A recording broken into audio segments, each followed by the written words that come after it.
2023年4月，美国前总统克林顿接受了爱尔兰广播电视公司的采访。在谈起自己的执政生涯时，克林顿语出惊人，他说自己最后悔2件事，一件事情关乎如今的俄乌战争，而另一件事情关乎如今中国的发展。到底是怎样的2件事，居然让克林顿懊恼至今呢？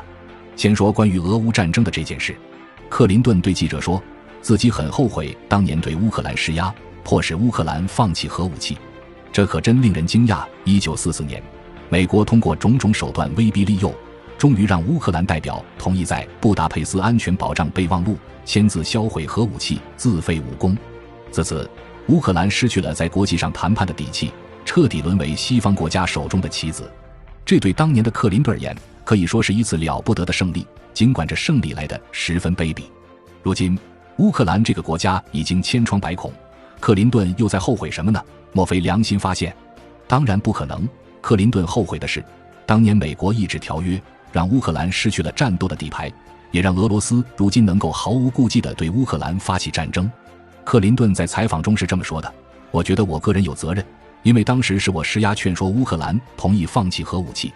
如果乌克兰还有核武器，相信俄罗斯不会这么做。不过，克林顿在这种时候说这句话，无非是假惺惺地维护自己的形象，他根本没有考虑乌克兰的处境。毕竟，当初他让乌克兰放弃核武器的时候，也不曾对这个国家有一丝一毫的怜悯。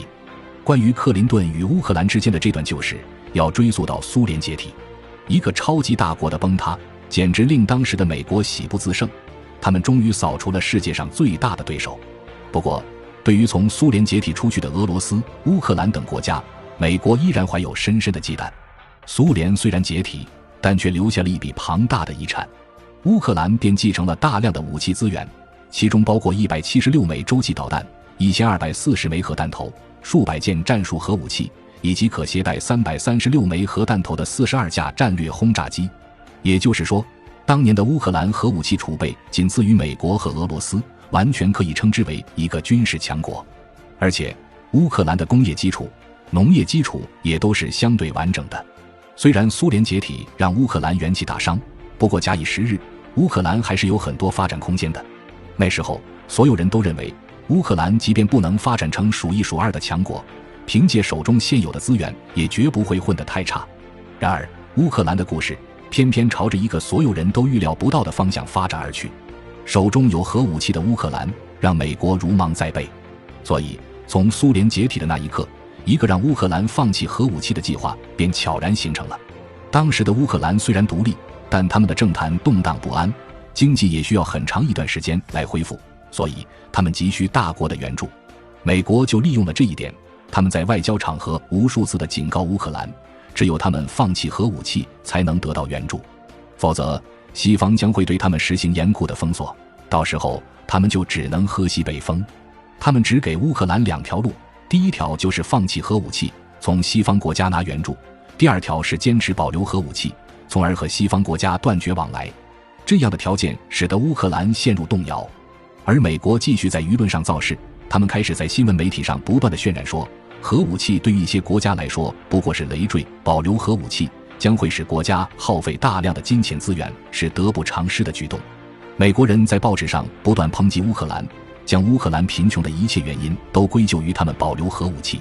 渐渐的，一些民众心里也产生了动摇，他们需要填饱肚子，想要过富裕的生活。美国给他们开出了丰厚的条件，似乎只要他们在条约上签个字，荣华富贵便唾手可得。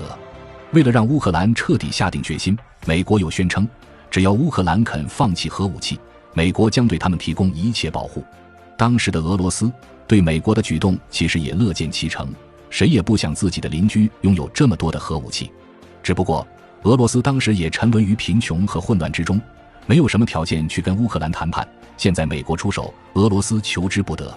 于是1992年，在多方的压力之下，乌克兰与美国、俄罗斯等国家共同签署了第一阶段削减战略武器条约，同意只保留46枚核武器，同时要求美国如自己承诺的那样，给予乌克兰经济上的援助以及军事上的保护。可是，美国只会开空头支票，乌克兰的条约一签，美国立刻就把过往的承诺抛之脑后，这让乌克兰感觉自己被美国耍了，所以乌克兰又开始摇摆起来，并在1993年宣称自己为拥核国家。美国一看事情不妙，于是故技重施，继续对乌克兰释放糖衣炮弹。他们还把乌克兰国内一些亲美派的人组织起来，不断地在乌克兰国家内部挑拨离间，宣扬美国所谓的民主自由，要求乌克兰政府尽快妥协。在重重压力之下，1994年，乌克兰终于顶不住了，在条约上签完字。乌克兰从一个核武器资源丰富的大国，一夜之间成为一个无核国家。身为美国总统的克林顿看着这一纸条约大为兴奋，他终于达成了自己的目标。不久之后，乌克兰开始伸手向美国要援助，克林顿看着可怜兮兮的乌克兰，最后只批准了 1.75 亿美元。而最初他们可是承诺给乌克兰30亿美元。为了让乌克兰别闹事，克林顿又对乌克兰保证，北约不会东扩，这样就不会挑战俄罗斯的利益，乌克兰也就能保证安全。真到万不得已的时刻，美国也会出兵相救的。在克林顿的花言巧语之下，乌克兰国内反对的声音渐渐平息了，只用了 1.75 亿美元和几句谎话，就轻轻松松地毁掉了一个核武器大国。克林顿有多得意可以想象，当年的保证，克林顿一句也没有兑现。北约并没有停下东扩的脚步，最终惹怒了俄罗斯，也让乌克兰卷入了双方混战。而且即便已经废掉了乌克兰的核武器，美国仍觉得不够，在乌克兰继续大搞颜色革命，扶持寡头势力上位，让乌克兰距离他们梦想的民主自由越来越远。今天的克林顿恐怕后悔的也只是没有趁机摧毁俄罗斯。至于乌克兰，从头到尾都是美国人手中的工具。不过对另一件事情，克林顿可能是发自内心的后悔。这件事情是当年克林顿让中国加入世贸组织。中国是在2001年正式加入世贸组织的，而为了这件事情，克林顿政府竟然一直在背后努力。克林顿这样做并不是真心实意地把中国当作朋友，而是想要创造机会利用中国，最后拖垮中国。克林顿的如意算盘是这样的，当初克林顿看到了中国10几亿人口的庞大市场，美国作为经济大国，如果失去中国这个市场，肯定要少赚很多钱。所以克林顿想把中国拉到世贸组织中来，这样才能够名正言顺地向中国倾销货物。那时的克林顿觉得中国根本就不算什么威胁，毕竟连苏联这样的强国都在美国的一番手段之下解体了。中国当时的国际处境非常危险，对于美国更是百般忍让。克林顿便认为中国在与美国的竞争中并没有优势，所以美国可以堂而皇之地利用中国的市场赚钱。克林顿还认为现在应该尽力地拉拢中国，今后在亚太地区的许多战略任务还可以拉着中国一起搞配合。克林顿觉得这种合作是可以达成的。苏联解体之后，美国自认为世界上已经没有对手，让中国给自己打打下手也是手到擒来。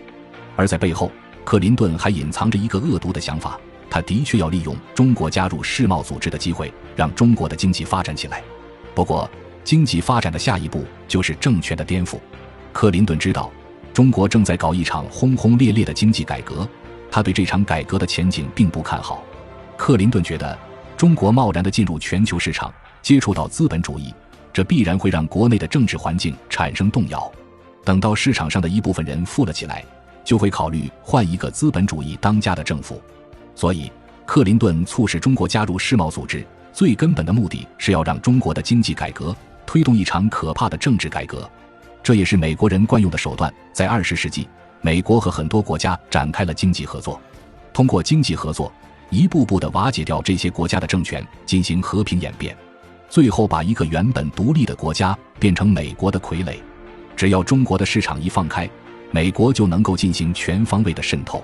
而且在经济上，中国要高度依赖和美国的合作，两国之间的关系越来越紧密，在很多事情上，中国就要对美国做出进一步的让步。再这样下去，中国沦为傀儡的日子似乎也不远了。克林顿认为这个计划万无一失，之前他们在苏联搞和平演变都可以成功，中国难道还会比当年的苏联更加坚定吗？抱着这样的傲慢心态，克林顿认为不仅要让中国加入世贸组织，而且还要对中国完全的放开市场，让资本主义的风吹到中国的每一个角落。在克林顿脑海中，不出20年，中国必然会换一番景象。中国这个亚洲最大的国家倒下了，那么整个亚洲地区也就是美国的囊中之物了。可克林顿万万没想到，他是搬起石头砸了自己的脚。中国的确换了一番景象，可却不是克林顿想要看到的结果。加入世贸组织之后，中国的市场潜力一下子爆发出来。美国想要朝中国倾销货物，却发现中国的市场容量实在太过惊人了。更让克林顿惊恐的是，中国的产品开始渐渐地占据世界市场，在中国的市场蓝海面前，连强大的美国都失去了优势。中国的产品强势地杀进了美国本土，克林顿看着双方贸易顺差的变化，欲哭无泪。至于所谓的通过经济改革推动政治改革，更是痴人说梦。因为中国所进行的改革和苏联人是不同的，无论怎么改，中国始终坚持走社会主义路线。虽然美国的渗透也起到了一定效果，但最终没有动摇政权的根本稳定性。而且随着时间的推移，越来越多的人看破了美国的假面具。美国即便在媒体上继续鼓吹，中国人也不再相信美国的鬼话了。